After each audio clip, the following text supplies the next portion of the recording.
It's time to get shocked.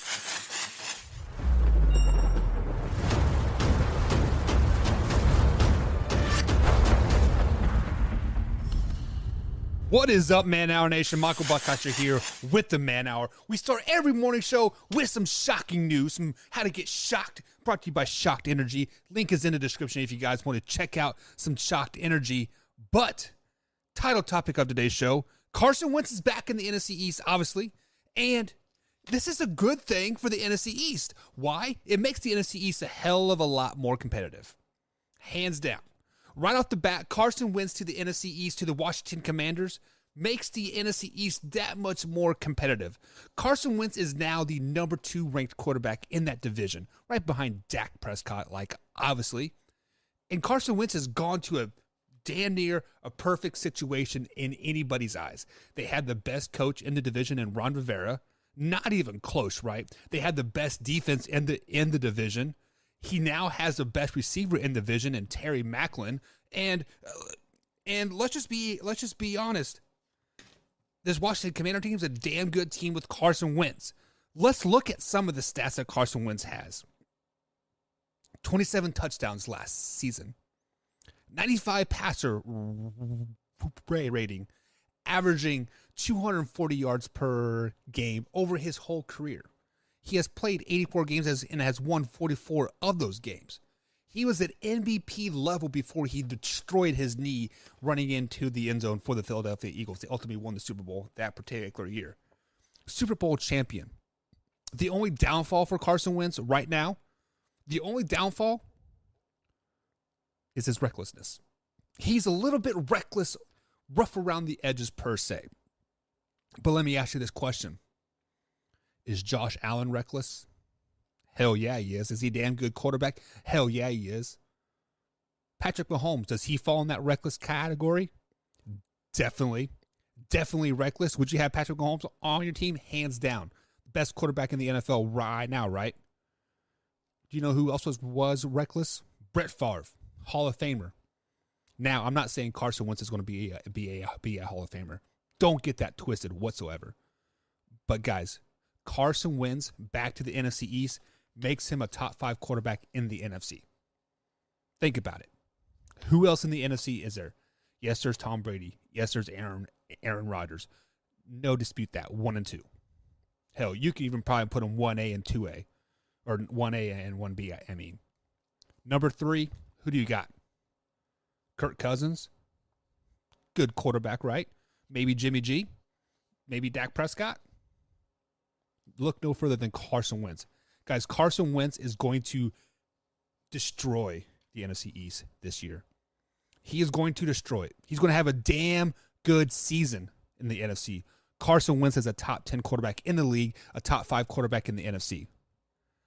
Carson Wentz back to the NFC East, guys. Dangerous things. Combsy, cue that intro. Man Hour Nation, rise up.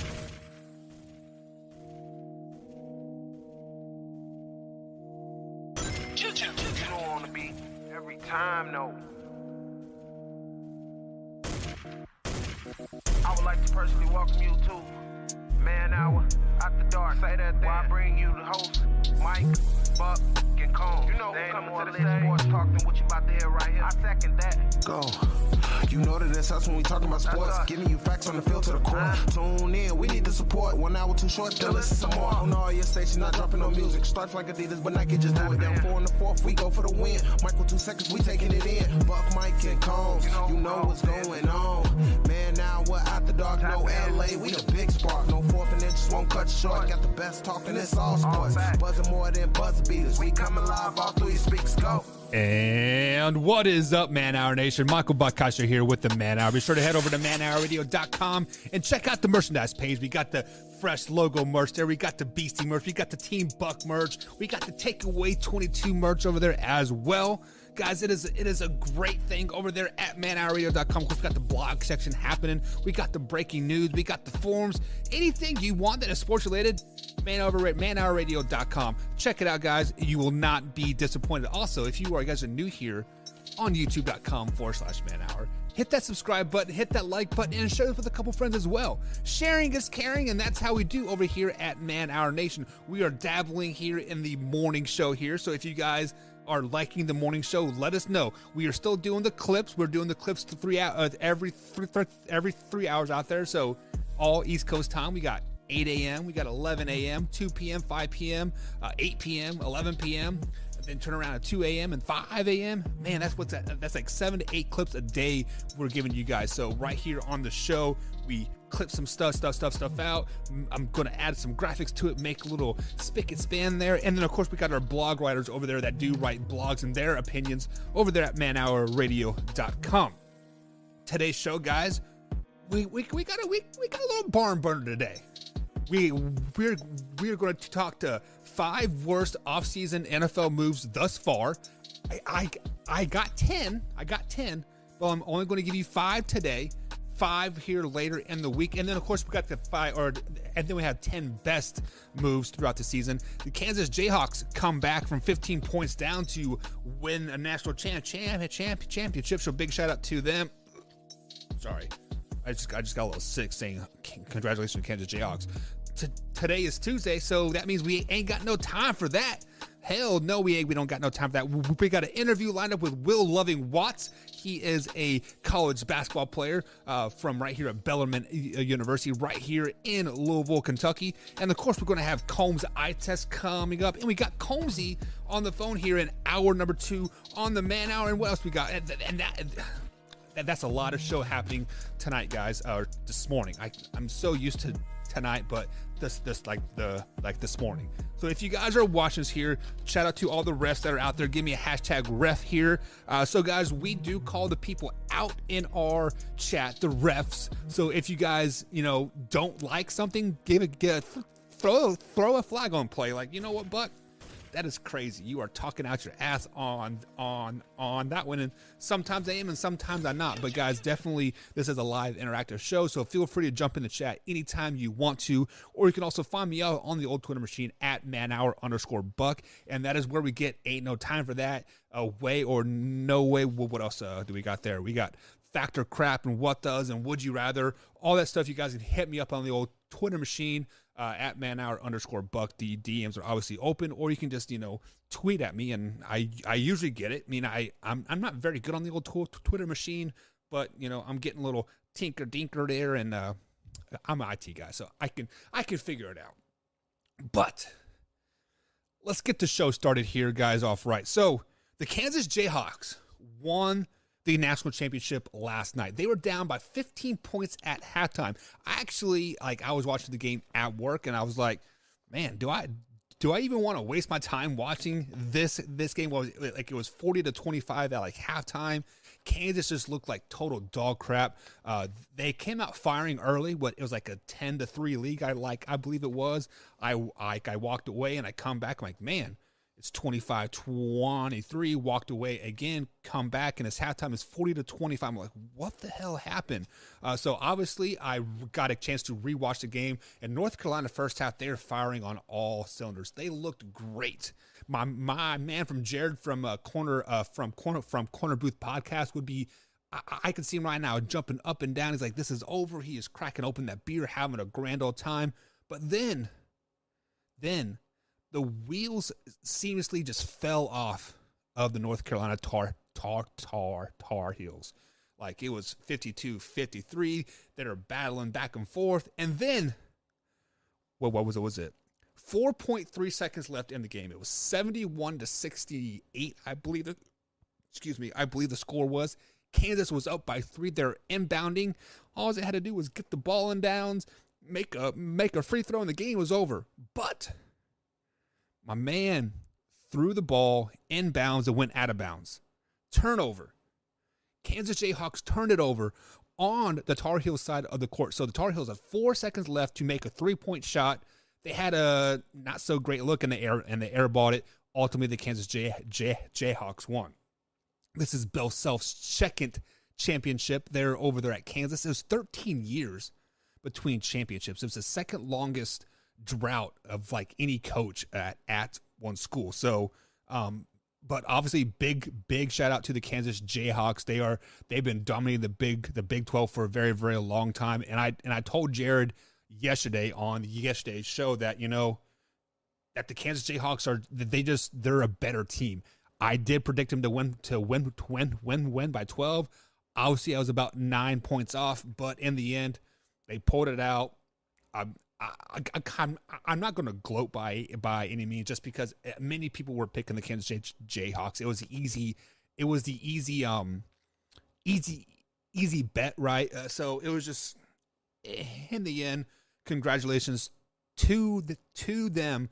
But I want to talk about the North Carolina guys. They were up by 15 points. 15 points they were up by. Is this not Atlanta Falcons S written all over it? You guys know exactly what I'm talking about. We're all football fans here. 28-3 Super Bowl, Atlanta Falcons up on the New England Patriots, and the wheels fell off, right? Overtime, Tom Brady, bada bing, bada boom, 34-28. So Super Bowl win. I can see it. I can see it now. I see memes across the world right now. They have the Atlanta Falcons logo in Tar Heel blue, or the Tar Heel logo in the black and red. Right? It's too easy. It is too easy at that point. But congratulations to Kansas. They did win the championship. 71-68 is that final, bringing it home to the Big 12. I am a Big 12 fan because I am a Kansas State fan. Obviously, I'm a Kentucky fan as well. Thanks to my lovely wife. But it is what it is. So moving on, guys. Moving on. We don't talk a lot of college basketball here. This is a football show mainly, so we are going to talk about some football. Of course, we're going to talk about some football, right? NFL offseason is going into week number 3 here. Week 1 and week 2 were filled with tons of big moves, right? Tyreek Hill, Devontae Adams, Aaron Rodgers signing that huge deal, Russell Wilson trade, countless other acquisitions, and the Deshaun Watson to Cleveland.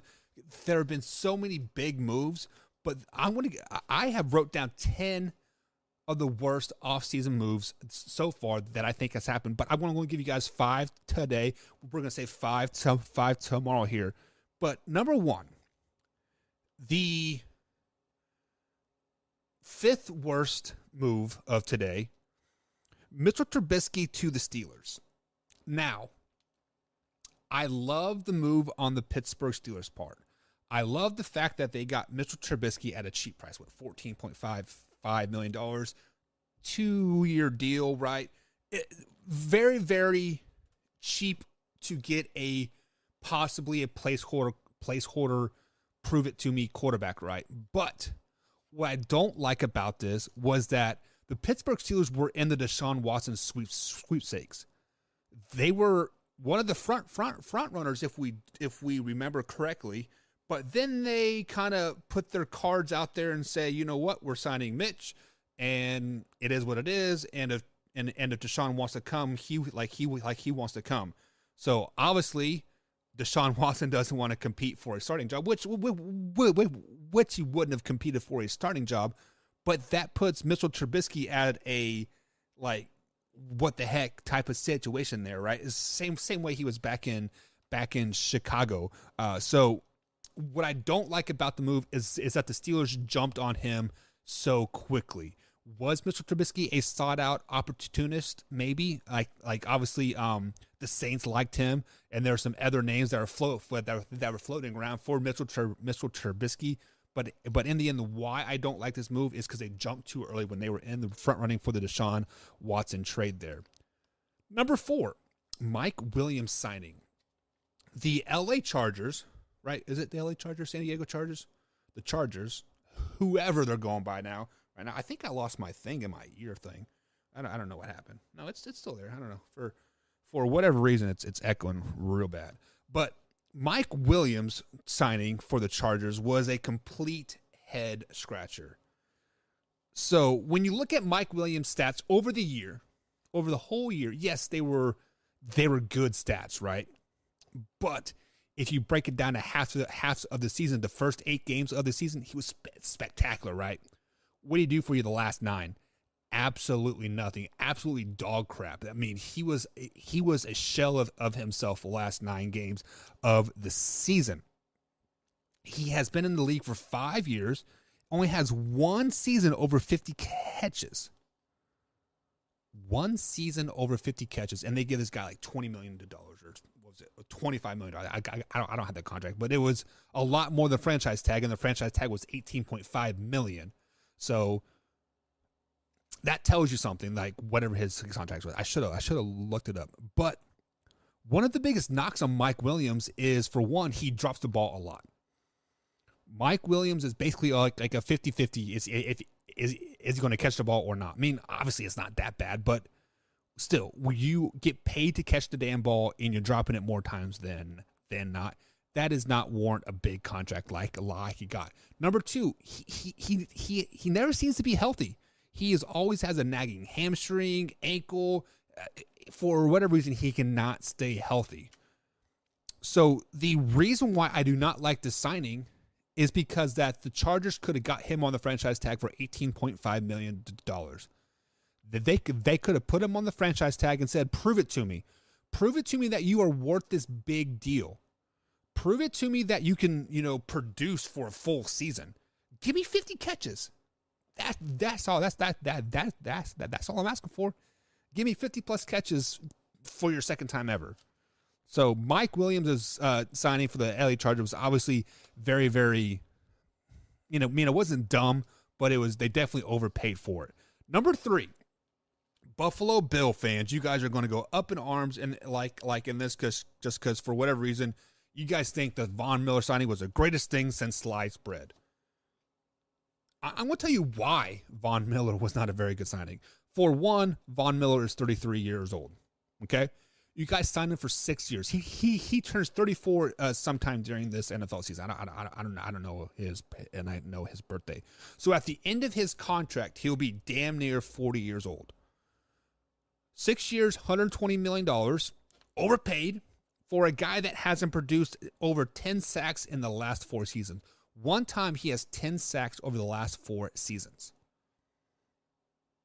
You guys are really reaching there, aren't you, Buffalo Bill fans?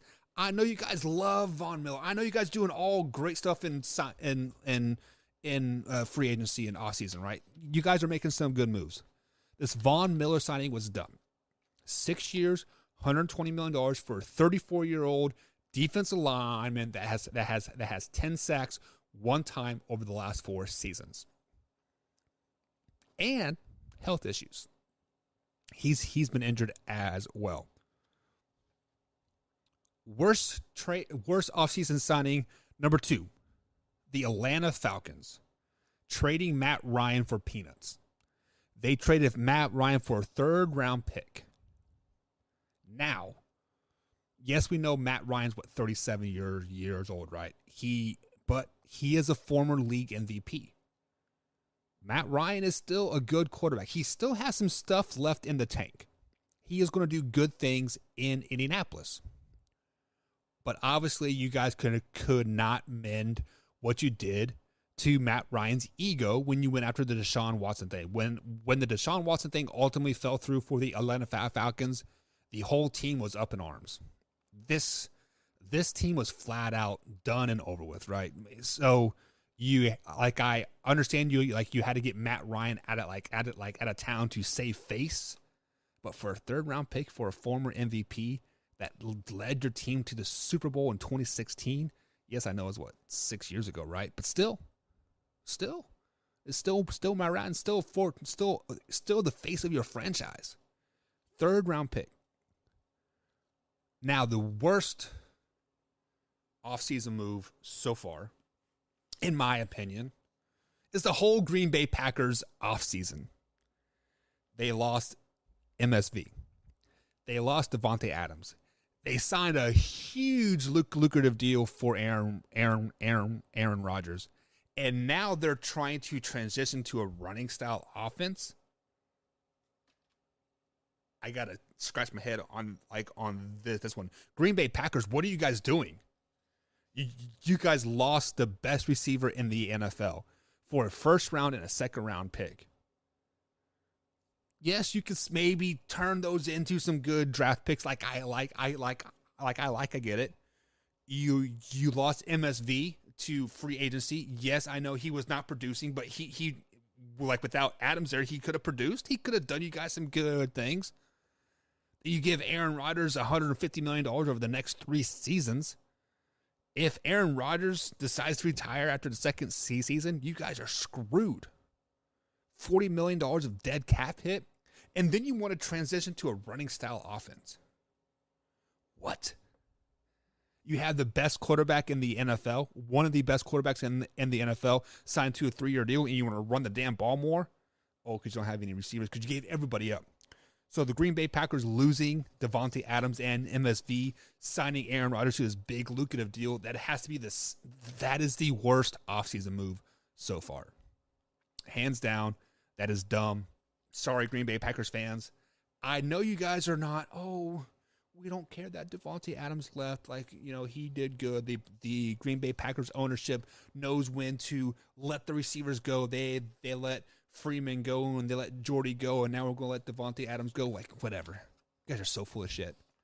So full of complete dog hooky on that one. But guys, we are up against the first break here on the Man Hour. Coming up after the break, we got the infamous Ain't Nobody Got Time for That. When anybody got time for that is April Fool's jokes. That's for damn sure. We're going to talk about that. We got the interview with Will Loving Watts coming up here in about 15 minutes as well. We got Brandon Combs Beastie scheduled to be on the air as well here in about a half hour, 45 minutes right here on the Man Hour. Guys, sit back, relax, and enjoy. We'll be right back on a stellar Tuesday morning. Let's go.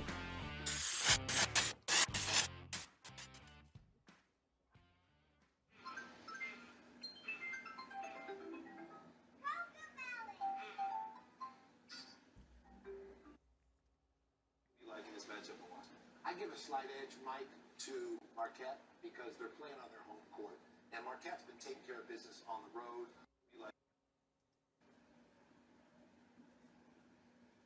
Are you ready for the best damn radio show on the planet?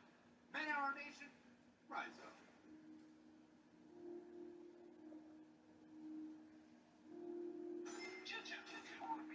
Every time, though. I would like to personally welcome you to Man Hour After Dark. Say that why I bring you the host, Mike, Buck, and Cole. You know what I'm talking about here right here. I second that. So, you know that it sucks when we talk about sports. Giving you facts on the field to the court. Tune in, we get the support. 1 hour too short to listen to more. Your station not dropping no music. Starts like Adidas. Your station not dropping no music. Starts like Adidas, but Nike just do it. Down 4 in the 4th, we go for the win. Michael 2 seconds, we taking it in. Buck, Mike, and Combs, you know what's going on. Man, now we're out the dark, no LA, we the big spark. No 4th and inches won't cut short. Got the best talking, it's all sports. Buzzing more than buzzer beaters. We coming live all through your speakers, go.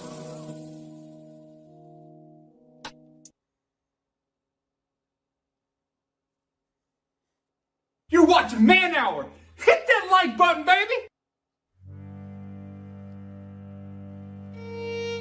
Man Hour Nation, it's your boy BC Beastie Brandon Combs coming to you with a special message. 22 veterans a day commit suicide. Now, that's 22 too many. And here at the Man Hour, we want to bring awareness to this. Our brothers and sisters deserve our support and our help with the Take 22 merch.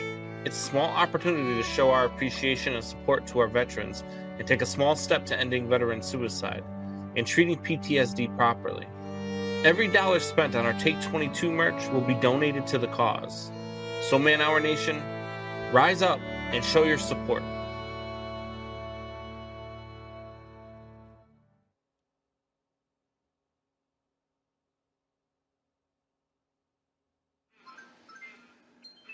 Man Hour Nation brought to you by Brooks Roofing and Siding. Contact them at 812-868-7663 or online at brooksroofingin.com. Brooks Roofing and Siding, protection you need when nature strikes.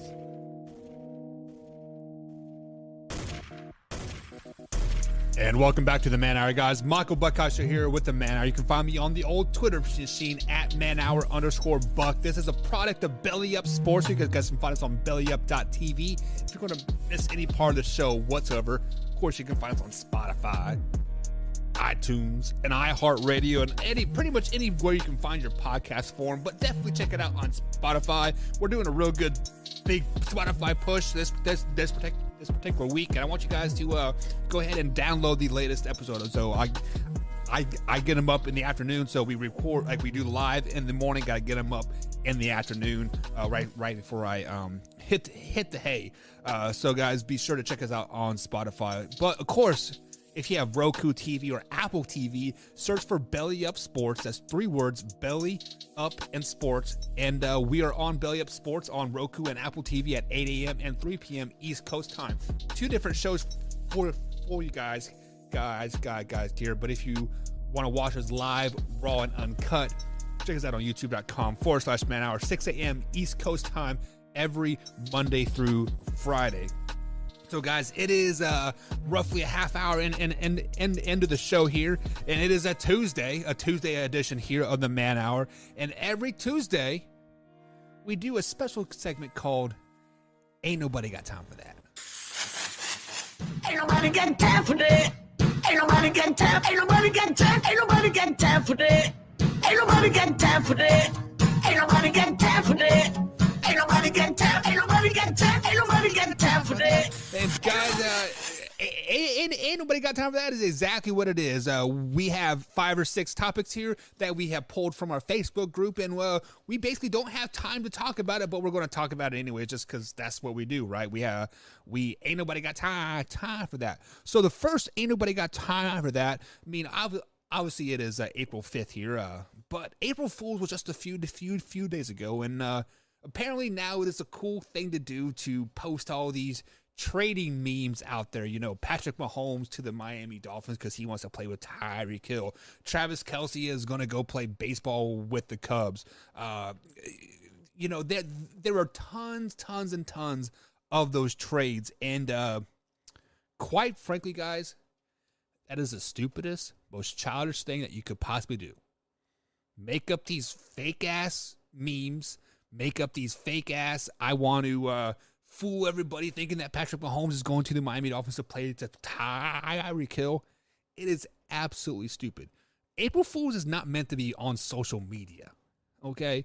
Like, I'm not going to tweet and say, hey, I'm pregnant. Dude, you're a dude. Well, we live in the world that we live in, so I could be pregnant, right? But obviously, it's stupid. It is stupid. April Fool's is meant to be in person. In your house, at your work, you know, with some friends at school or whatever, right? April Fool's is not meant to be tweeted out and Facebooked and Instagrammed or whatever, right? April Fool's is meant to, you know, put a spider in your wife's car when she jumps in, like, oh, I got a spider in my car, April Fool's, right? Stop with this April Fool's media crap. It is stupid. Absolutely stupid. Quite frankly. Ain't nobody got time for that. Ain't nobody got time. Ain't nobody got time. Ain't nobody got time for that. Ain't nobody got time for that. Ain't nobody got time for that. Ain't nobody got time. Ain't nobody got time. Ain't nobody got time for that. Let's just be honest. Ain't nobody got time for that. The second ain't nobody got time for that today is the whole Cleveland Browns Super Bowl crap. April Fool's is past, guys. April Fool's is past. This is April 5th, 2022 at 6:40 in the morning. Deshaun Watson to the Cleveland Browns does not instantly make them a Super Bowl contender. Sorry, it just doesn't. Yes, they picked up Amari Cooper. Yes, they still have Nick Chubb and Kareem Hunt. Yes, they still have a pretty damn good defense as well. I get it. I get it. Last year, what did everybody say? Oh, Browns are going to the playoffs. Browns are going to Super Bowl. Where did the Browns end up last year? I'm asking for a friend. Charles Moats. I see you, big guy. Your Browns. Where were they at in January? Were were they playing at Baker's house or were they all at their own house? So stop it. Deshaun Watson to the Cleveland Browns does not instantly make them a Super Bowl contender. Amari Cooper to the Cleveland Browns does not instantly make them a Super Bowl contender. Deshaun Watson and Amari Cooper to Cleveland Browns does not instantly make them a Super Bowl contender. Stop it. Deshaun Watson hasn't played for a year. Amari Cooper has been a shell of himself the last couple of seasons. When he has played away from Dallas Cowboys Stadium, AT&T Stadium, he has been complete dog poo-poo. At home, at Cowboy Stadium, he's been okay. You know, he's had a couple 100-yard games, but away from there, dog crap. Deshaun Watson to the Cleveland Browns does not make them Super Bowl contenders. Stop it. Ain't nobody got time for that. Ain't nobody got time. Ain't nobody got time. Ain't nobody got time for that. Ain't nobody got time for that. Ain't nobody got time for that. Ain't nobody got time. Ain't nobody got time. Ain't nobody got time for that. Ain't nobody got time for that. Number 3. Every Tuesday right here on Man Hour, we do Ain't Nobody Got Time for That. 6 topics. If you guys want to throw some ideas out there, hit us up on Facebook.com/Man Hour Sports. Click on some of the groups. You know, and I pull them from there. Like, this is dumb. Ain't nobody got time for that, right? Ain't nobody got time for that. Number 3. I was scrolling through the old interwebs and I saw this one. They posted a video if Major League Baseball had NFL uniforms. So we see this every year, right? As my eyes start to water as I was coughing up a storm there. My apologies, guys. My apologies. But every year we see the what if NFL had Major League Baseball uniforms? What if MLB had NFL uniforms? What if they had these alternate uniforms? I saw this YouTube video. This dude had like an hour and 30-minute long video. He remade every Major League Baseball uniform as if they were an NFL team. So the Royals were the Chiefs red and gold, right? The Cubs were the Bears blue and brown. It just like he literally went through all of them, made them. Like some of them looked good. I'm not going to lie, but some of them were kind of like, really? This is stupid as hell. But man, like you had to render those videos, you had to Photoshop them. Then you had to look at, well, because there's like 17 New York teams, what New York team fits with what New York team. Do the Patriots and the Yankees line up, or do the Jets and the Yankees line up? Like it was just this guy spent so much time on this, bro. Ain't nobody got time for that. Ain't nobody got time. Ain't nobody got time. Ain't nobody got time for that. Ain't nobody got time for that. Ain't nobody got time for that. Ain't nobody got time. Ain't nobody got time. Ain't nobody got time for that. Nobody legitimately has time for that, my man. So just stop wasting your hours on doing that. It's cool. But it's stupid. Next one. Ain't nobody got time for that. Like I said, I pull these from our Facebook groups. If you guys are not on Facebook, you should be liking us on Facebook, facebook.com/Man Hour Sports. But this particular guy, should I out his name? No, I'm not going to out his name. But he every day puts up this Walmart gift card giveaway. If you give me $10, I'll give you a $100 Walmart gift card or some crap. Like, dude, I have blocked you 7 times so far in some of our groups. Yes, we have like 30 some groups out there. Like we have all the NFL teams, we have divisional teams, we have Major League Baseball teams. Like we have tons of groups. I get it. But I have blocked you so many times. I have banned you from these groups. I don't got time to be blocking you all the time for your stupid Walmart gift card giveaway crap. Come on, bro. Like, I don't got time for that. Ain't nobody got time for that. Ain't nobody got time. Ain't nobody got time. Ain't nobody got time for that. Ain't nobody got time. Sorry, guys. I had to sprinkle in a little good one there every now and then. Like, if you guys are not familiar with the What Does, you are in for a rude awakening when the What Does come tomorrow. But my next, ain't nobody got time for that. First of all, shout out to the Kansas Jayhawks for winning the national championship last night. 15 points down, come back, and you guys do your thing. Good job. I'm not gonna lie, you guys did a grand old job there. But this ain't nobody got time for that. Is Mitchell Lightfoot.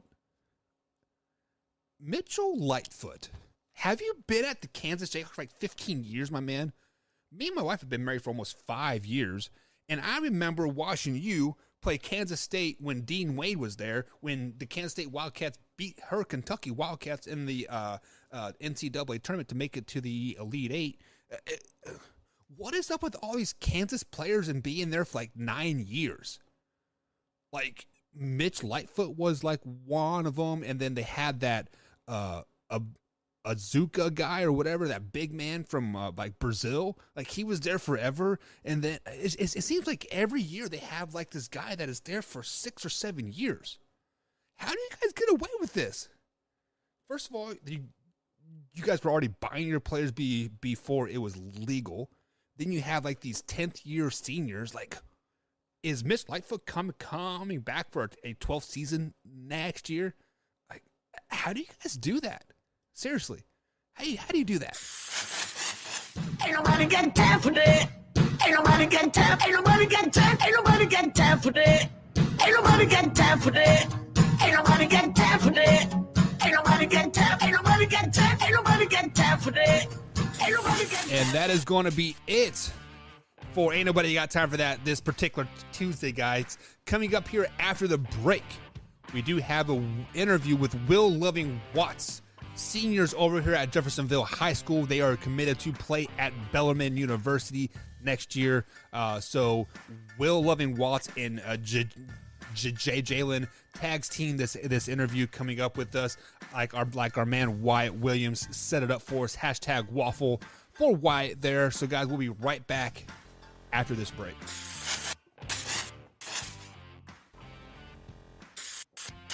Commissioner Cooper from TSS Fantasy. We are the fantasy show of the people. That means we give the people what they want. Expert fantasy advice, leading medical and legal analysis, free contests, and innovative games to keep you entertained. Watch us live with the Tiki Live app on the Belly Up Sports channel, subscribe to us on YouTube, or follow us on all social media platforms. Visit TSSFantasy.com today for all the latest updates from the fantasy show of the people. We put the fun in fantasy. Yeah! Instead of the mayo over sour cream, yeah. Right. That's because you have high cholesterol. Okay. If you drafted Julio Jones, you got ghosted.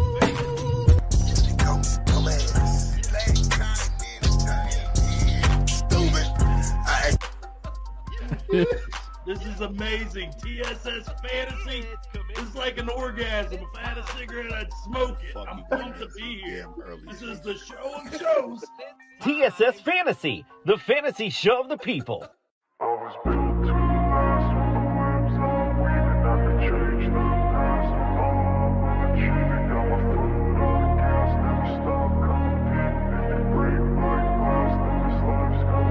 I wanna be the best in the game, invest in my name, check no restraints, I'm obsessed with the pain, I ingest, I retain, assess and I change, possessed by the thought I'll be free one day from society's restraints, money, clout and fame, mud, disease, a plague, we all love to hate, have to play the game, have to make a name, all our insecurities are on display. This is war with the enemy, think that it was meant to be, living in a time where disease is on every screen, I won't let them fester me, I know most are festering, negativity is a plague for the mentally weak, no mercy, all I got is working, never stop searching, never quench the thirsty, I'm toxic and psychotic, with this logic, you can't stop it, it's been chronic, since I was a boy, so neurotic and chaotic, go! To last with the webs I'm weaving, I could change the past with all I'm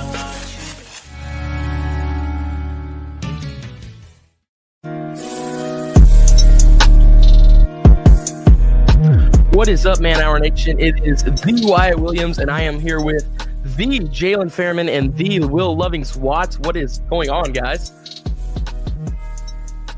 You guys are on mute. You guys are muted. There you go. There we go. There we go. What's going on, guys? What's good? How was practice today? It was good. Pretty good? That's how we like it. Awesome. So, first, I want to start off with you, Jalen. So you just came to Jeffersonville from J-Town, a big transfer. There's a lot of hype around that move, which was a great move for you. So what was that transfer like for you? Kind of just break that down. What was the transfer? What was the process like for you? Really, I just had to wait till my other school sent over all my stuff. And then I had to get my practices in so I could play. Now, I saw that the IHSA counted your KHSA practices, which was how you were able to get in for the North Oldham game.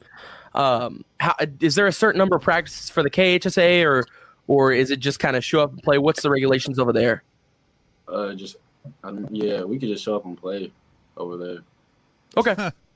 Typical Kentucky, right? Exactly. Yeah. Oh, hey.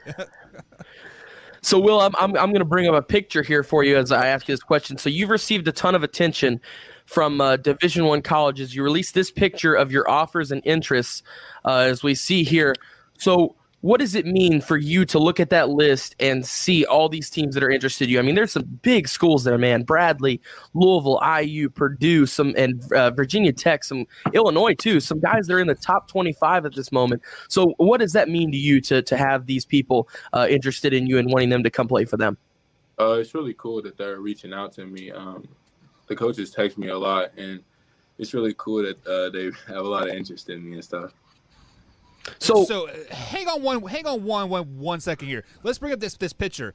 I see the Wichita State Shockers on on there. Shocker Nation for one. I am from Kansas. I know what Shocker Nation is all about. If you had a chance to go to Wichita, you will love every minute of it. But whoa. Look. Hey, that Kansas pride coming out. Hey, Combs, you shut up. Illinois, baby. It's all about Illinois, man. You got to come be a fighting Illini. You got to come bring a national title back to the state of Illinois. Because, look, man, there ain't no ball like Chicago ball. All right? Michael Jordan. From a Notre Dame fan. The Mecca. Football. Illinois don't play no football. They play basketball at Illinois. Come on, man. All right, now that the Kansas person and the Illinois person are done with their crap here, let me tell you what, man. You guys know it, what Hoosier Hysteria is all about, okay? Indiana is the basketball mecca of the world, all right? And wherever you guys choose, you got to stay home in Indiana, right? I mean, that's the main thing, right? No, but for real. But speaking of Hoosier Hysteria, that's a big question I wanted to ask you guys about. What is it like to play in these arenas? I mean, we have some. I believe it's 17 of the 20 biggest high school arenas in the country are located in Indiana. So we have some big ones like Newcastle, Seymour. I mean, there are just 8,000 plus seaters. What is it like to get the opportunity to play in such a huge arena, but especially even during this year while there's COVID and stuff, so there's not any fans? What is it like to get to sit down on the floor and look up and not see as many people up in the stands at the moment? We'll start with Jalen first. Really, it's different because, like, usually the crowds get you, like, more, like, energy and just, like, facts, more hype. But, I mean, you still got to play either way. Like, even if nobody's at the game, like in Louisville, like some of our games, like during the week, they'll be like how it is now. And there was like no COVID at the time, so I'm used to it. But I mean, either way, you still got to play. And then Will, you got to play against Romeo a couple of years back. That was your freshman year. So did you played against Romeo, correct? No. You missed about 1 year. You did, Jalen. Okay. Yeah. So what was that experience like being in an 8,000 seater like that? The whole place, it's sold out. One side screaming, the other side screaming for you. The other side hates you.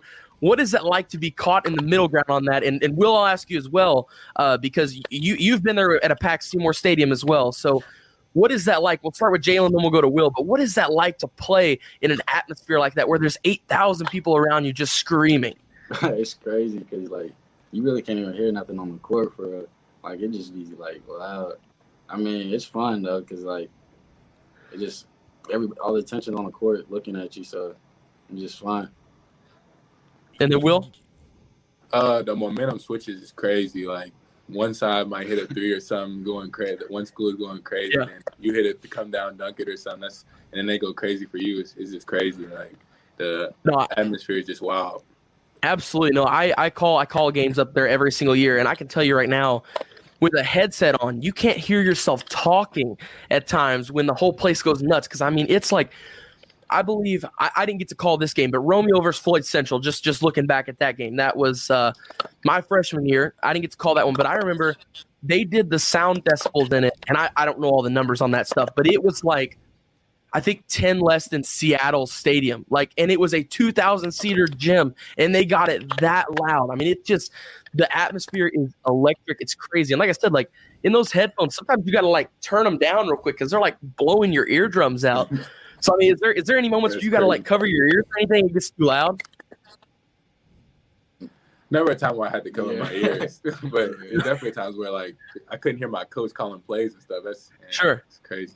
So I was actually getting ready to ask you about that. I mean, I never played basketball on that high of like stage, but I played football to where I cannot hear my coach MF me on just on the sideline, and like I think I played some of my best ball when I couldn't hear my coach because like I kind of care what he had to say.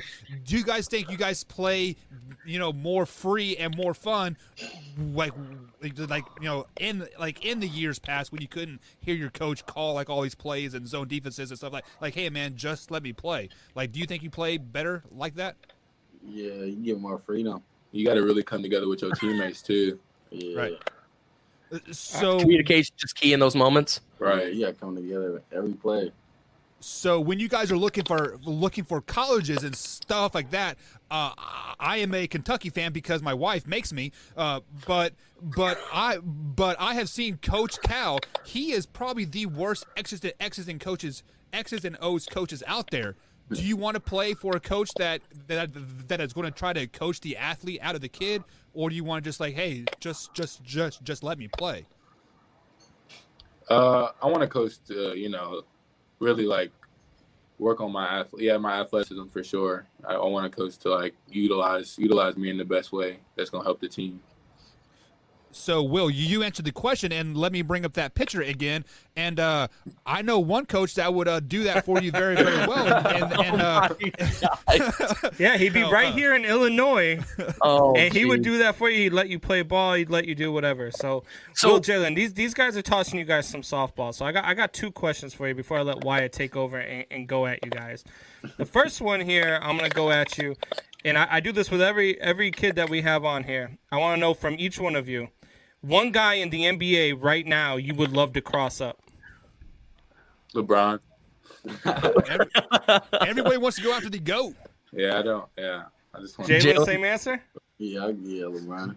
Probably LeBron. Right, okay, so who was the GOAT? MJ, Jordan. MJ or LeBron? MJ. LeBron for sure. Oh, so we got split here. Who said LeBron? I didn't see it. I said LeBron.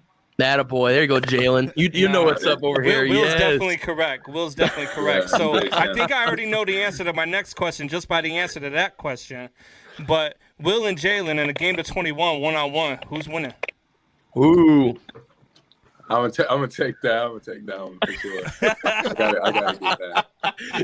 Okay, well, me like I definitely love the confidence, but what makes you so confident that you can take Jalen 1-on-1? I feel like he's too small. So basically what you are saying is that if LeBron and Jordan were to play, LeBron would be bigger and stronger than MJ, so LeBron would beat Michael Jordan at 21 too? Jordan would find a way to beat him 21-1. Find a way.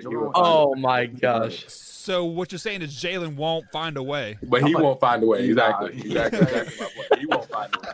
Will's saying he's better than Jordan right now.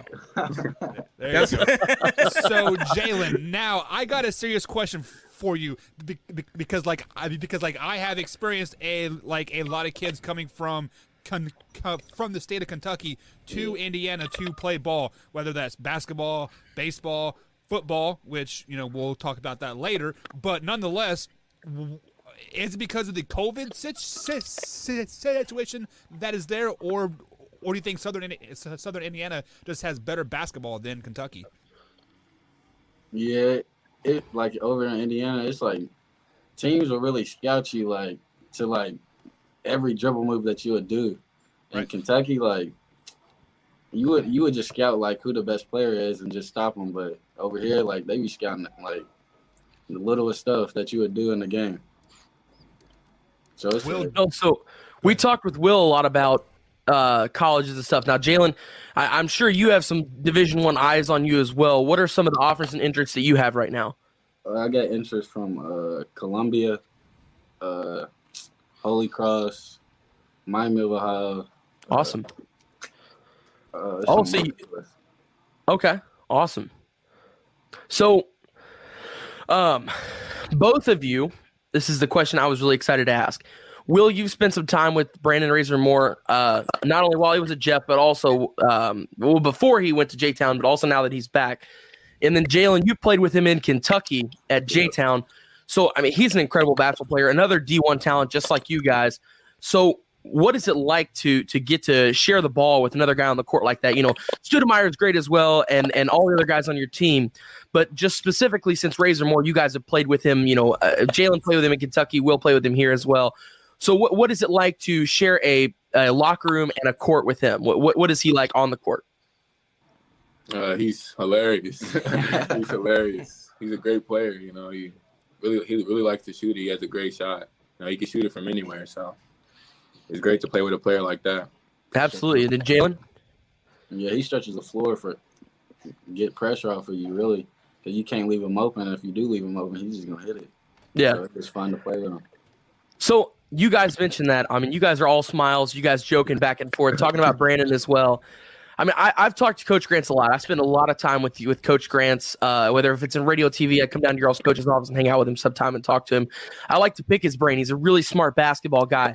But he talks about your all's camaraderie, the teamwork between all you guys, and how great of friends that you all are on and off the court. So what is that like to have great camaraderie amongst your teammates? It's great because, you know, it's like a brotherhood, you know. We talk off the court, and then when we get on the court, it's even better. You know, we got chemistry on the court. So. And then Jalen? Yeah, we just be having fun. Like, we're always with each other. Like, outside of practices, we're always hanging with each other, just laughing and stuff. And then on the court, just fun. When we, like how the last game was, we was winning. We was just having fun out there together. So let me tell you guys this story real quick. Sorry, Wyatt. But no, you're good, buddy. Like, go ahead. But like, I played college ball, right? And like, you know, like I was around the football players all the time, and I had these roommates that were offensive players, and they always chirped their mouths all the time. So like in practice, like I was pissed off and I wanted to pop him in the mouth every shot I could get. So, and then like sometimes that went off the court or off the field as well. Do you guys ever have like arguments like off the court and bring it onto the court, or like once you step in those lines, like it is all like, hey, we are here, like here to ball. Like I don't care if you stole my chick or not. Yeah, we if we don't get into it, it's gonna be on the court. Yeah, right. We don't really get into it off the court, but on the court, you know, sometimes you gotta say some stuff to your teammates sometimes just to get them going. One of the biggest ego kicks that like I could ever tell the offensive guys, like, hey, you simply just can't catch. You should come to play my side of the ball. What is the biggest like ego poke to a basketball player? You're soft. Yeah. You're soft. Yeah. So small. And that's to me why that question earlier with LeBron is so easy, because that man, if you breathe in his direction when he's driving the lane, that man is falling into the first row. The first row. Yeah, like a bomb just went off. That man flopped so bad. But he's the greatest, though. He's not the real greatest. Quick, boy, we've got a lot of listeners that chime in, and one of them is Tori Anderson from Wisconsin. Which, by the way, don't let this guy talk you into going to Wisconsin. You don't want to play it's cold up there. You don't want to go to Wisconsin to play any sport whatsoever. Jesus, so horrible. What part of your game do you think you need to work on most, and does that factor into your college of choice with the coaching staff? It's a great question. Jalen, I think mine is probably my pull-up three. I need to work on that. Jalen, what about you? It's really my shot because I like offense and defense. Like I just like playing defense really more than offense. So, I mean, that's rare. Yeah, especially in the NBA. Yeah. So right. So let me ask you this: one other question, before I let Wyatt take his last question. There, Southern Indiana right now has a mecca of players that have come from Southern Indiana, like we have Trey Hoffman, like we have the Highbreeder kid, we have Colby Barnes that we're having on here in a couple minutes as well. Does that scare you guys at all in the recruiting process that you may not even be the best player in your area, but you are getting looks at in Division I schools? Does that scare you at all, or does that help you step up the game? It doesn't scare me. I love to compete. I'm never afraid to fight for a spot. So good answer. I love it, man. Jalen, you are from Kentucky. This is your first time getting a taste of really Southern Indiana. I went to Jeff my freshman and sophomore. He was at Jeff before he went to J-Town. Okay, so you are a transplant and then back into. Okay, I see now. So basically, you went to J-Town and said this sucks, and then came back to Jeff. Right? All right.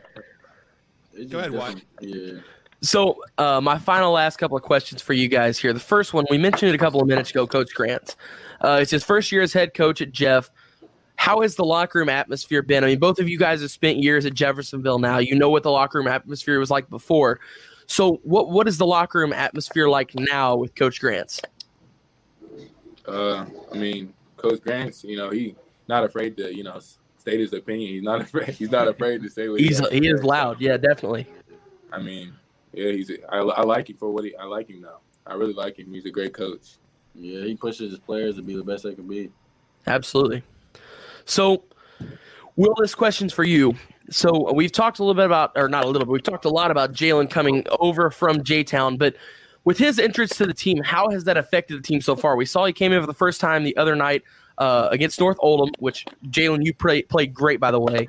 But Will, you were there before with Coach Grant. So what is the atmosphere in the locker room been like now that Jalen has re-entered the team? I feel like everybody's just ready to compete, trying to get a spot. Sure. Jalen really brings the, pushing the tempo and all that to the game, so it really helps. All right, so my final question for you guys here on this last one. I always try and get a good joke question here at the end. Okay, so here we go. You ready? So both you guys, incredible athletes, as we know. Both of you guys can dunk. Both of you guys, I swear to God, I told Buck this earlier. I think both of you have springs in your legs, and that something else is going on we don't know about. No, just kidding. So in a dunk contest, all right, what is the first dunk you're choosing to use against some of the greatest dunkers in the world? What would be your first dunk be? Me, I'll probably self-lob and then windmill. Self-lob, then windmill, All right. And Jalen? I'm going to just cock it back and slam it. Just knock it down hard? Yeah. And then for that final one, okay? You're tied with the person you're in a dunk contest with, all right? Your final dunk, it's got to be the exclamation point that puts you over. So, Will, we'll start with you. What is your exclamation point dunk? What is that final dunk that puts the exclamation point on it and people are like, wow? I got to put it between my legs. Good Lord. I don't even think I could jump and put a ball between my legs, let alone bring it back up and dunk it on like a 7-foot goal, man. I'm not even kidding. Wait, why you got like a 2-inch vertical, buddy? Right? Yeah, I know it's bad, man. I'm not kidding. Jalen, what is your exclamation point? My exclamation, I'm a windmill it. Windmill it? Yeah. There you go. All right, guys, so let me ask you one last question before we let you go. Every high school basketball, it is state championship or bust, right? If you are not thinking that, you are not playing the game correctly. What would it mean to you guys to win a state championship this season for Jeffersonville? That would be crazy. That would be a crazy experience, sir. going to sectionals, that was crazy for me. So I can't even imagine going to state. Right. Do it's you guys have the team to go to state? We definitely do have the ability to go to state. I know we had absolutely. No, Buck, there's a ton of athleticism on this team. Like these guys are just a touch of it. I mean, then you got Studemeyer as well on the court. He's a great passer and a nice shooter as well. Brandon Razormore, we talked about, that kid can pull up from anywhere. I mean, sometimes I'm calling your guys' game sometime, and he will pull up from like 6 feet behind the 3-point line. And I'm thinking, I'm like, what's this kid doing? That's the dumbest. And then he hits it, and I'm like, that was great. What am I talking about? That was the coolest thing I've ever seen. But no, there's a ton of athleticism on your guys' team. You guys have Wyatt is dunking on her. I got one over there, man. Out the door. No, but yeah, absolutely. I mean, you guys got the athletic ability. The coaching is there as well. So I'm really excited to see what you guys do in the tournament. Best of luck to you guys for the rest of the year. And if you guys ever want some schooling on the basketball court, feel free to come over to Sellersburg, and I can put this elbow in the goal all day long. Oh my God! Stop it! Thank you guys for joining us, guys. See you guys. All right, guys. That is. I'm home from work and relaxing. I watch Man Hour while doing dishes.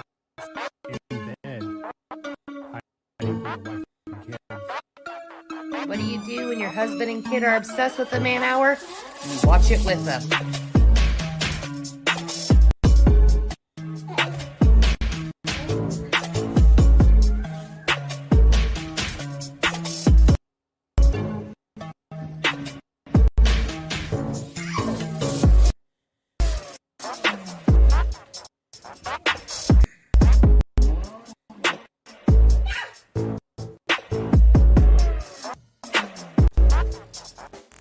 Check the mic and make sure it sound right, boys.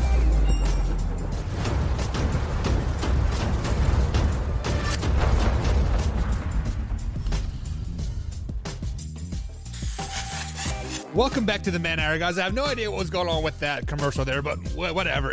It is what it is, guys. Welcome to hour number 2 here on the Man Hour. Hope you guys enjoyed that old interview with Jalen and Will. The reason why I did play that interview is because I'm going to have them on again this week. Very, very exciting things happening for both of those two young men, and I cannot wait to have them on.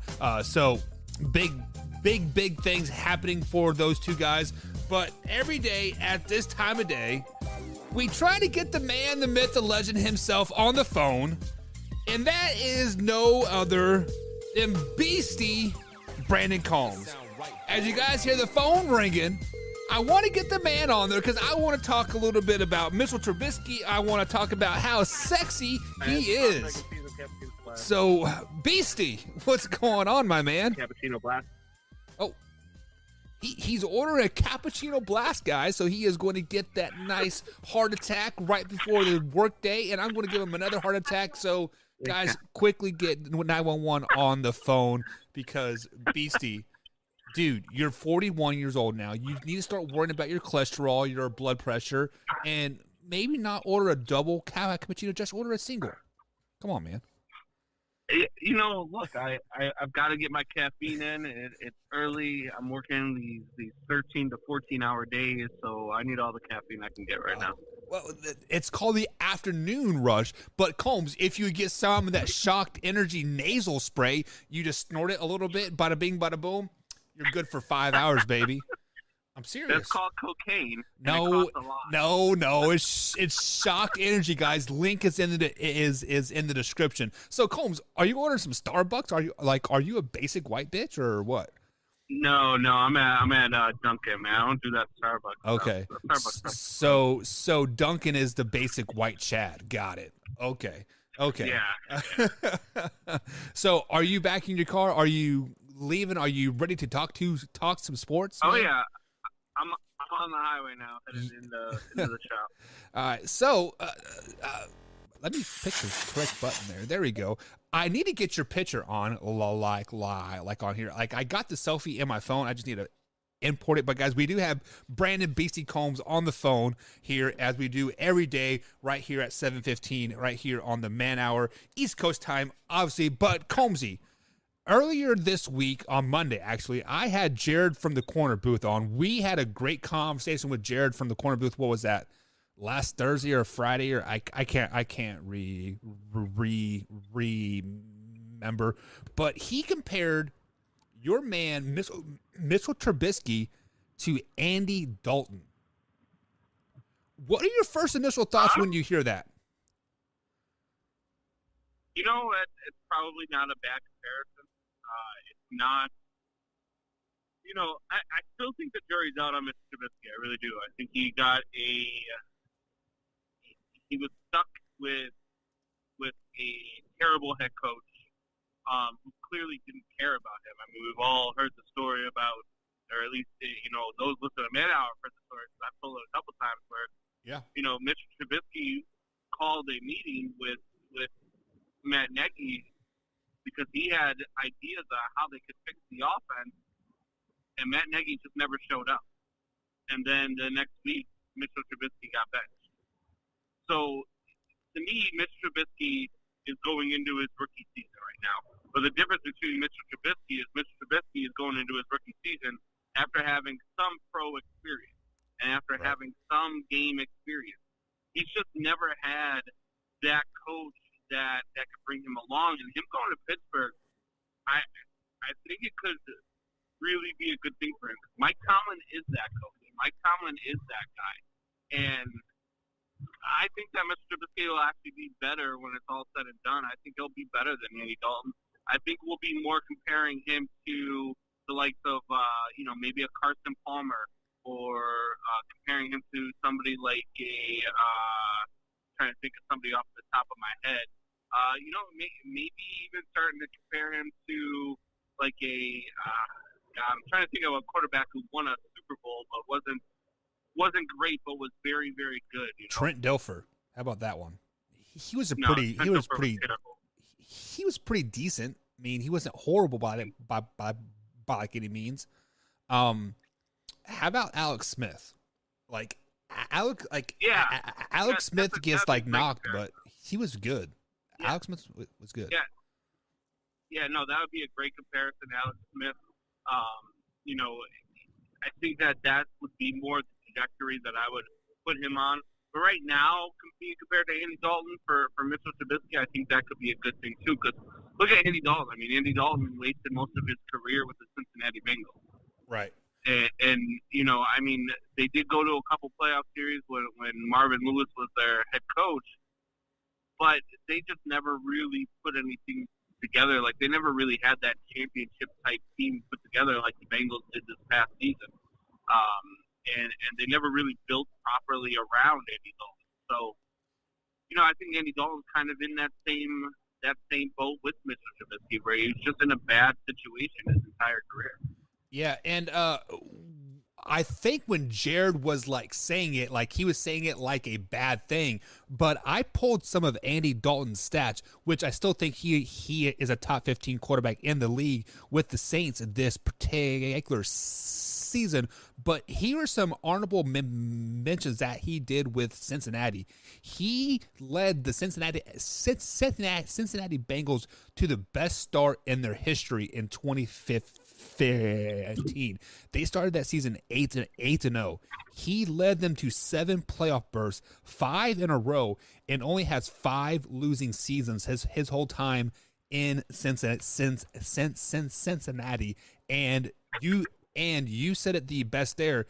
The Cincinnati Bengals really didn't have a team built around them at all. It was A.J. Green and Andy Dalton forever. Yes, they had the tailback that kind of had that like that spark of a year in 2015. His name slipped in my mind, but then he went to the Patriots and kind of pandered out. So really, the Cincinnati Bengals were just basically happy with just being just good enough to make it to the playoffs, and that was Marvin Lewis's MO the whole time Andy Dalton was there. So comparing Mitchell Trubisky to Andy Dalton really isn't a knock. It's kind of what the Pittsburgh Steelers need, because the Pittsburgh Steelers are just a quarterback away, I think. They have a damn good defense.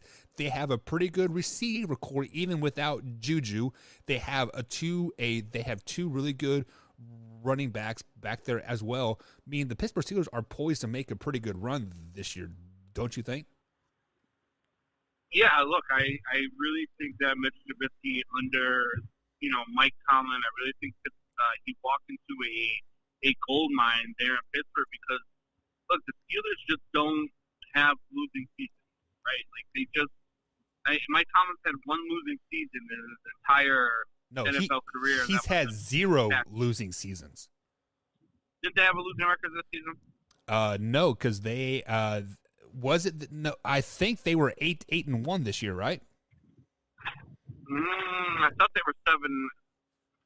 I could be wrong, but either way, so I mean, even if it's 0 losing season, I mean, look, Mike Tomlin just doesn't lose; he knows how to win. Yeah, and I think Mr. Trubisky is serviceable enough if you use him in the proper way.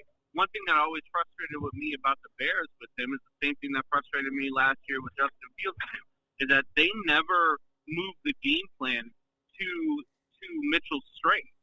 Like, Mitchell's strength is moving around in the pocket, throwing on the run. He is much better throwing on the run than he is when he plants his feet in the pocket. Facts. He's just more accurate, and he for whatever reason, he's just better when he's moving. And the Bears never did that. Like, it was Matt Nagy who would never. He did the same thing with Justin Fields, like he did in his first start when he got sacked 9 times by the Cleveland Browns. And it was the worst game plan I've ever seen because they couldn't block for him, and he kept calling 7-step drop.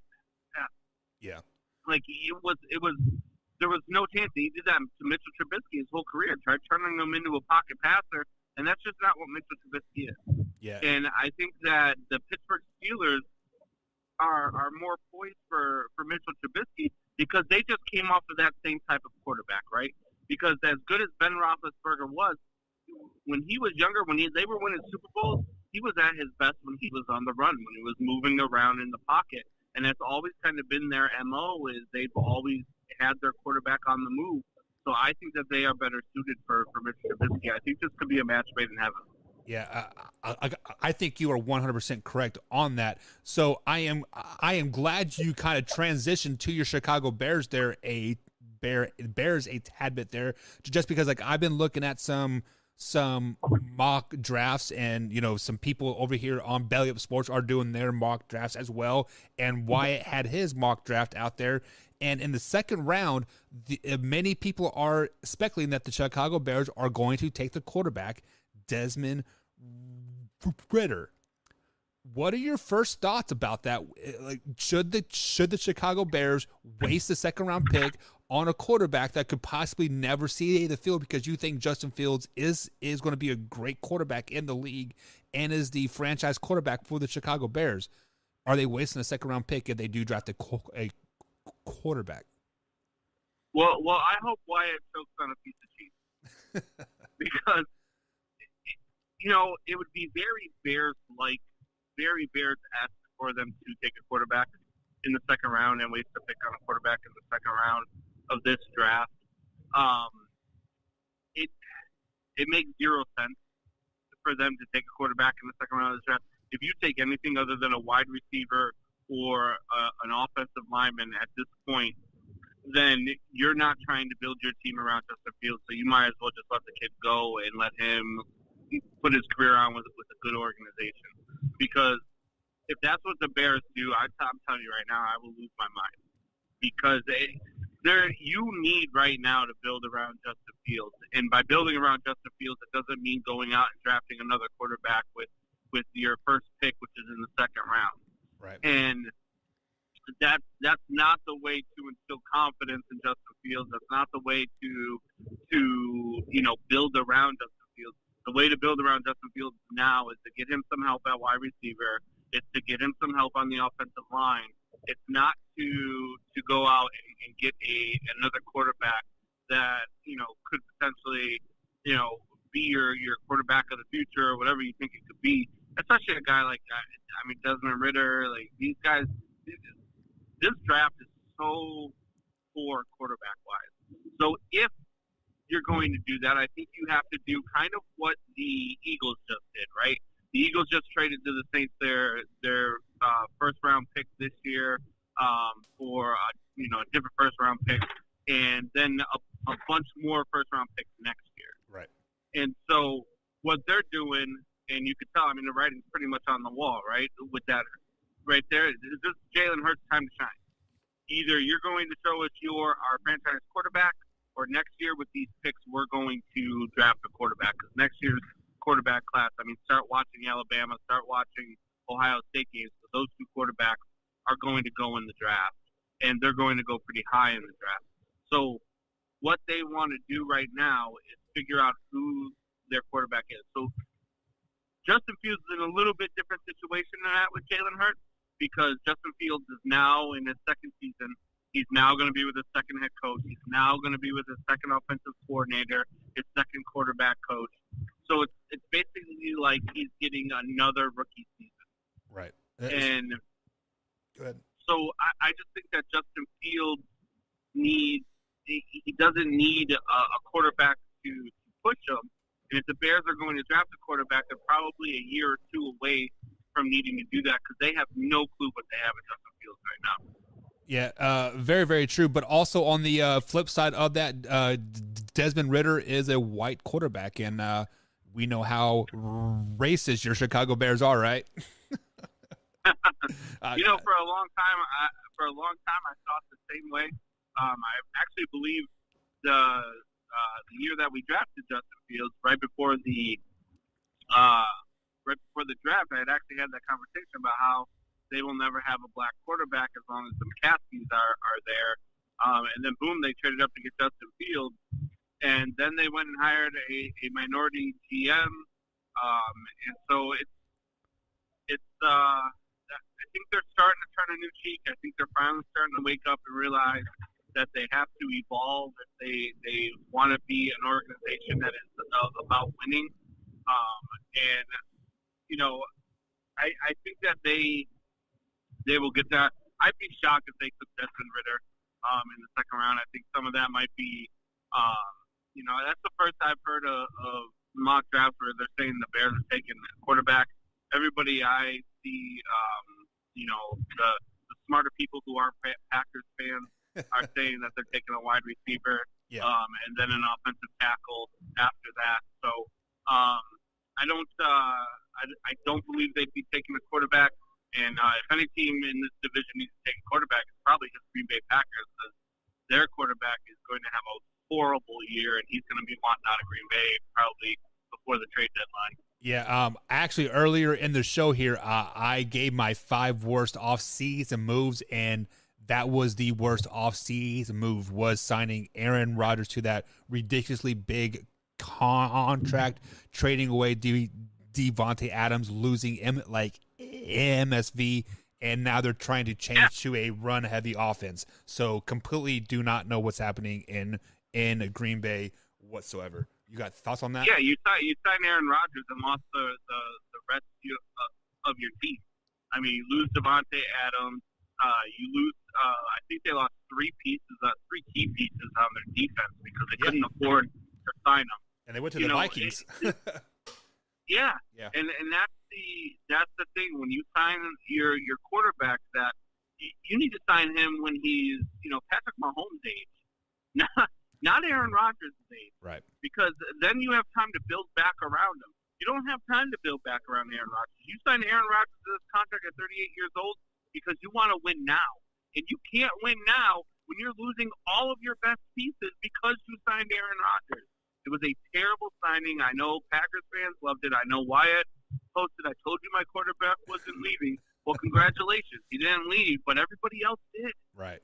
Yeah, and now they're trying to do a run happy offense. So we will see how that works. So speaking of trading and losing everybody here, the Chicago White Sox, they traded Lance Lynn.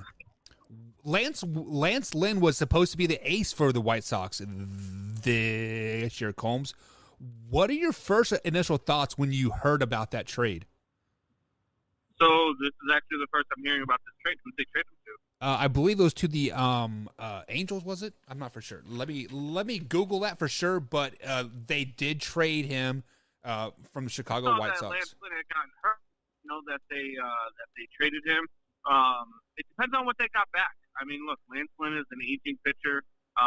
He was very good last year, and they were hopeful he could have a good year this year. So trading him to me is a huge surprise. I know they traded Craig Kimbrell over to the Dodgers, which was a great trade for them because they got an outfielder, a much needed outfielder, back in return, and I think that gives them a little bit more pop in their lineup. They are having some injury troubles on the pitching end, so I'm scared for them in that aspect because they didn't go out and make any moves to add any pitching this year. They missed out on Sean Manaea, and who ultimately ends up with the Padres now. And the A's are still cleaning shop. They've got Frankie Montas out there. The White Sox really do need some starting pitching help, and Frankie Montas could be that guy. The White Sox, they're going to have to out-hit a bunch of teams early in the season so they get some of these guys back healthy. Now, they've got the lineup to do it, but they really need to get some pitching help in there, and that's the part that scares me about the White Sox. White Sox are still the best team in this division, even though the Twins got better, even though the Tigers got better. The Tigers just added another outfielder from the Tampa Bay Rays, and got even better than what they already were. So these two teams are going to make a run at the White Sox. I still think the White Sox are the best team in the division, but they need to stay healthy. And right now, I mean, they've got so many injuries on that pitching staff that I'm not so sure they're going to be able to hold serve unless, they can just stay afloat until the second half of the season when they get these guys back and then just make a monstrous run. Yeah, so just to clarify, I did misread the article. Craig Kimbrell is the one that got traded. Lance Lynn is sidelined right now with that elbow injury, but the White Sox did just sign veteran pitcher that won a World Series with the Kansas City Royals, Johnny Cueto. So that could be a big move for them as well. That is a big move for them. I did not see that one either. That really helps that rotation. Even after Lynn comes back, even if Michael Kopech isn't as bad as everybody thinks that he might be, they think that injury could linger a little bit and possibly even need surgery.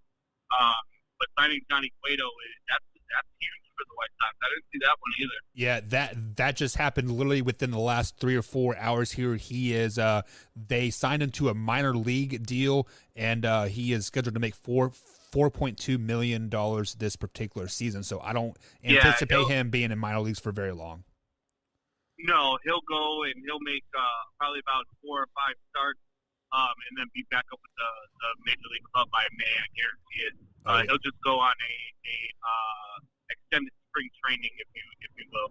Yeah. So you were hinting at like a tad bit of my next topic that I wanted to talk to you about here.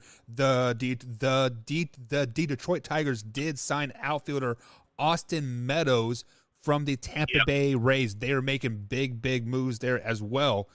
With Lance Lynn sideline, trading Craig Kimbrell away.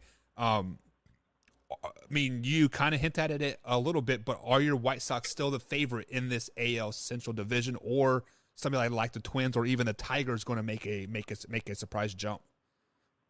Yeah, well, let me clarify. They're not my White Sox. I am not a White Sox fan. You're a Chicago fan. I don't hate the White Sox. I hate the freaking Cardinals. But the Detroit Tigers, to me, look, they've made moves. Austin Meadows is a great addition to this team. They signed Javi Baez in the offseason. They went out and got some pitching help in the offseason. They definitely bolstered up. However, this White Sox lineup, top to bottom, is just, I mean, it's one of the best in the American League. And the pitching staff that still remains with, minus Lance Lynn, and if Kopech is out for a little bit, now that they just added Johnny Cueto, I think that they'll be able to stay afloat at least, if not be leading the division, by the time you get Lance Lynn and Michael Kopech back. Trading Craig Kimbrell was something that the White Sox absolutely needed to do. They've got Liam Hendriks, and he was clearly their closer. They were trying to use Craig Kimbrell as a setup guy, and that was not a role he was comfortable with, which was very evident last season, but they kept using him there anyway, which to me is ultimately why they ended up getting bounced in the playoffs. But the Detroit Tigers, man, they're not going to go away quietly, and neither are the Minnesota Twins.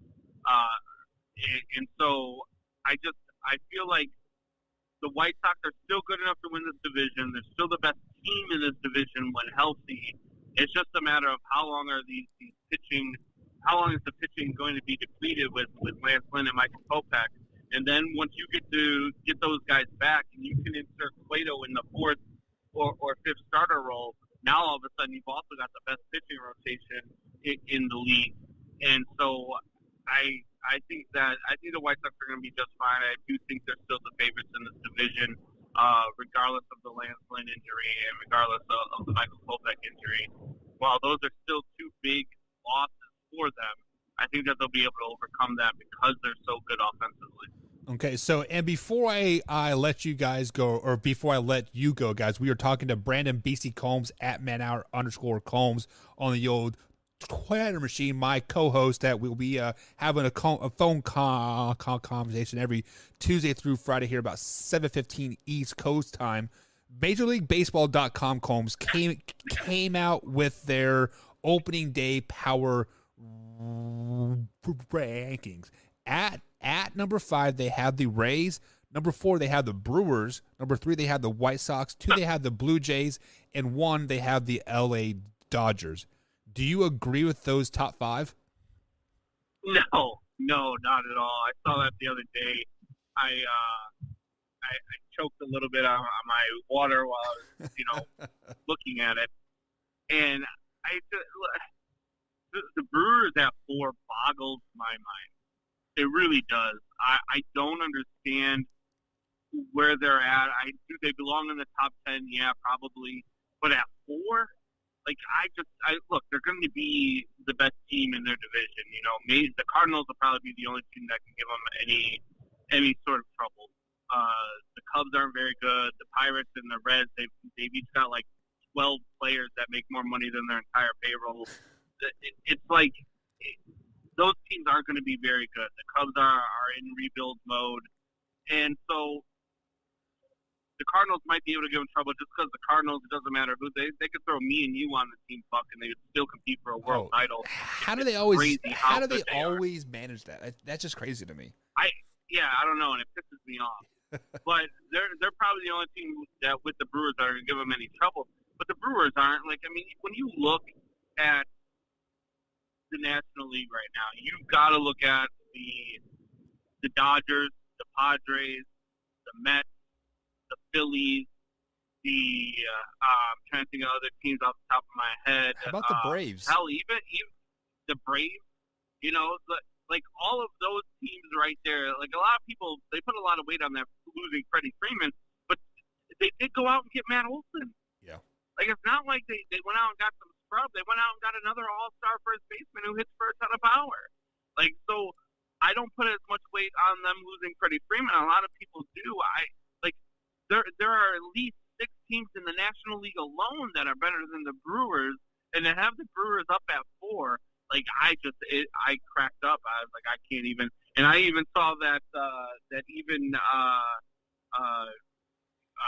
what's his face there, Torrey, Mr. Milwaukee Brewers fan himself, had posted on, commented on there. He's like, that's even a little high for me, and he's a damn diehard Brewers fan. Yeah, and he is the only one that had the Brewers doing well last season when he had at 96 wins or something like that, or yeah, or and you know what? He was spot on. Yeah, he was spot on with their take too. He said that the pitching would be their strength and the offense would be their weakness. I thought it was going to be the opposite.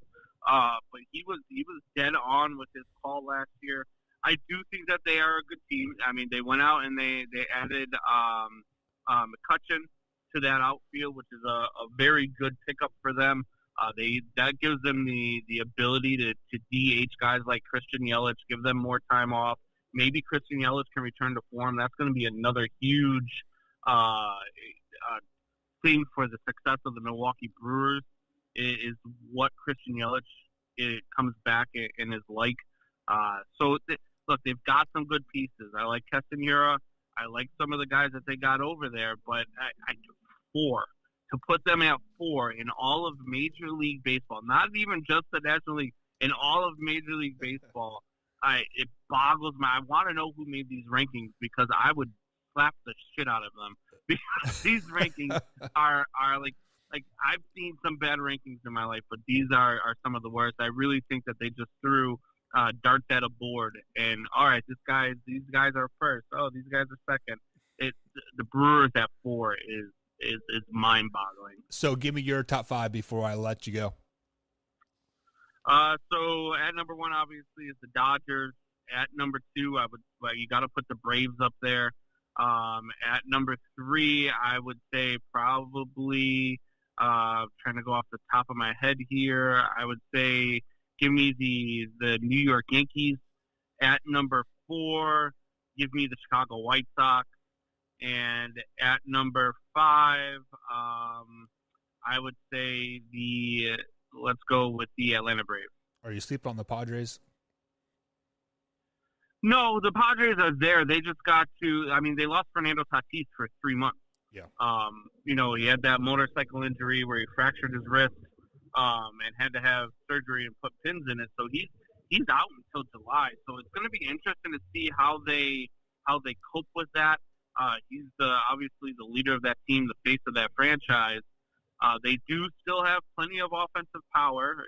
Manny Machado is still there. They still got Eric Hosmer for now, which a lot of people think that he's going to be on the move here. And from what I'm hearing, it's either the Cubs or he's coming back to KC. I believe it was the Mets were the other team. Yeah. But I don't see the Cubs make it. The only reason the Cubs will make that move is if they're going to flip them by the trade deadline, like they're going to do with a few of their pieces, because that's just the mode that they're in. Don't get too excited, Cubs fans, when you start seeing some of these moves they're making, because some of these moves are just smoke and mirrors so that they could flip them for prospects later on. But the Padres just have to show that they can do it. Without Fernando Tatis, they have to stay afloat. It's a very tough division. The Dodgers are they might have the best lineup since the 1927 Yankees. Yeah. That lineup is stupid gross.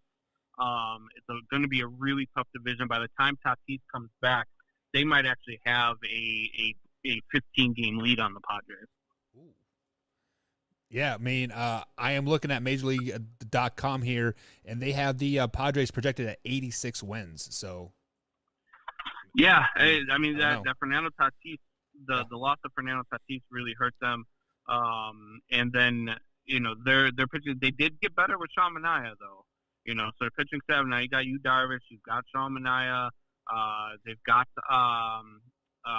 what's his face there, who came from the Rays. I can't think of his name. God, he's a weird looking dude too. Lefty. I don't know. What the hell's his name? I can't think of his name. But anyway, no, they've got Darvish and they got Manaea, and they've got one other guy that they got from the Rays a couple years ago after they went to the World Series. But anyway, at any rate, that guy, they've got a decent enough pitching staff. I think that, they're going to surprise some people. I would put them more at like 92 wins, 93 wins. All righty. So you guys heard it here first. San Diego Padres are going to the World Series versus the Kansas City Royals. No, I'm totally kidding. But Combs, you have a great day. Enjoy your double cappuccino mocha drink. Basic white dude there, or whatever you got, man. So always a pleasure talking to you, man. We'll talk to you tomorrow. All right, man. Have a good one. Yeah, you too, bub. All right, guys. So that is Mr. Brandon Beastie Combs, guys. He is my co-host here on the Man Hour. Obviously, he's heading to work right now. I'm not at work, so I get him on the phone, chit-chat some sports, mainly talk some baseball and whatnot. But, guys, we are getting ready to get Combs' eye tests coming up right now. There was a comment made after the White Sox-Astros game last night that the Astros possibly could be cheating again. Ryan Tepera, after the game, said you just have to look at it. You have to look at their swing and miss ratio at Minute Maid compared to their swing and miss ratio on the road. So I did. And their swing to miss ratio at home compared to on the road, when they are on the road, they have 400 over the season, over 400 more swing and misses on the road. That's a lot. That is a lot. That's an average of about 6 per game. But that's a lot. And maybe there's something to it. Maybe it's not trash cans this time. I have heard, people talking about whistling. The Yankees had actually said something about whistling coming from their dugout earlier in the season. The Oakland A's took exception to maybe some whistling from the dugout coming from the Oakland A's this season. There's something to it. 400 more swing and misses on the road than at home.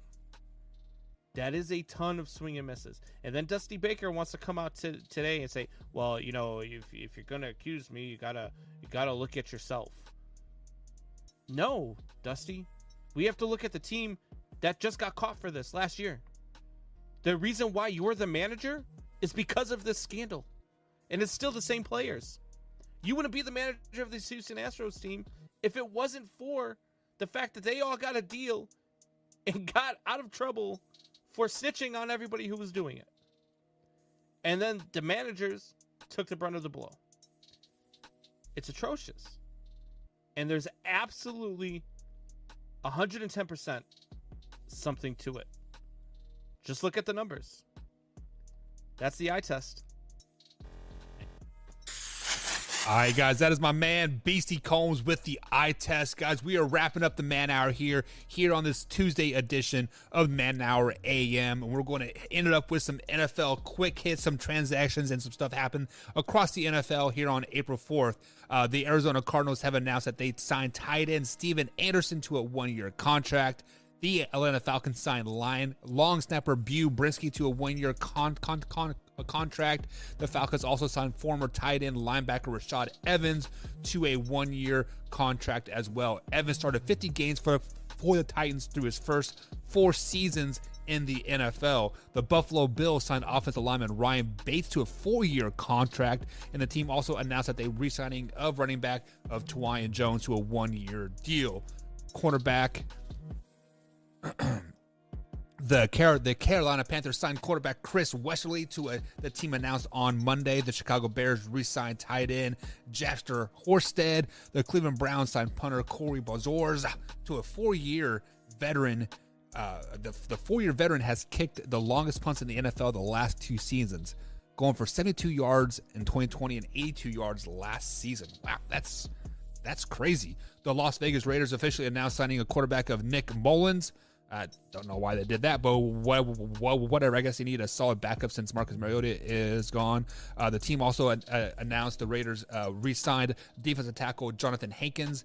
The Miami Dolphins announced that cornerback Nick Needham has signed his restricted free agent tender, so he has been franchise tagged. The New England Patriots re-signed defensive back Jabril Peppers. The Saints signed defensive end Taco Carlton. Carlton is entering his sixth season in the NFL and has tallied 11.5 sacks in his career. The Saints also signed Jahiel Johnson to a 1-year contract and also signed safety Justin Evans. The New York Jets released tight end Ryan Griffin. Ryan Griffin did start 31 games over the last 3 seasons for the New York Jets, but they also signed free agent tight end from the Cincinnati Bengals, CJ Uzma, coming off that MCL sprain, and Tyler Conklin as well. The Tampa Bay Buccaneers signed offensive lineman Fred Johnson. As you heard earlier in the show, Combs said the Philadelphia Eagles and the New Orleans Saints have agreed to trade multiple picks. Basically, they traded first-round picks this year because the Eagles cannot afford their picks this season. Former Chiefs running back Darrell Williams has visited with the Arizona Cardinals on Monday pre the transaction wire. And NFL prospects visits. The Dallas Cowboys host Arkansas wide receiver Treylon Burks for a visit. Jaguars will host edgewater Adrian Hutcherson and tackle Ike Wikua. I'm not sure how you say his name. But all that good stuff has happened over here on Monday, April 4th. And the Tampa Bay Buccaneers will also host Burks later in this week, per Ian Rappaport. The Buccaneers do hold the 27th overall pick in the 22 NFL draft. That's going to be it for the day show, guys. Thank you for tuning in. Always, Man Hour Nation, rise up. See you tomorrow.